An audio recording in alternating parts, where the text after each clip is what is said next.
This one makes a really good photo. If you can get somebody to do an extended photography shot, this will create a seed of life around you. And it's, first of all, let me just explain it. You're an underhand opposite butterfly. Then what you do is you do behind you, you do up here at midnight, then you spread your arms and you do 10 and 2, then you flip your arms so it's palm back and you do 8 and 4, and then you do 6. So if I put it together, it would be 1, 2, 3, 4 front. So top, 2 and 10, 8 and 4, 6 o'clock.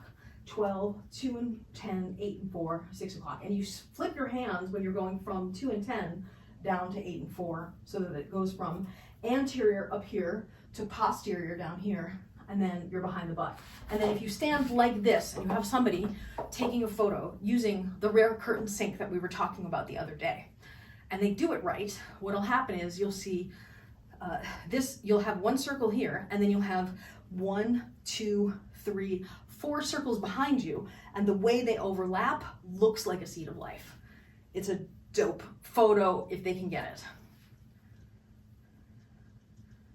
And I don't think it's a very, as moves go, I think it's a pretty easy one to get. You can do variations on it too. So if you're not comfortable doing all 4 of them, do 1, 2, 3 and front. 1, 2, 3 and front. 1, 2, 3 and front. Or you could skip, you could just go from top to bottom, front, top to bottom, front. Or you could go top to bottom into your hip rail. Top to bottom to your hip rail.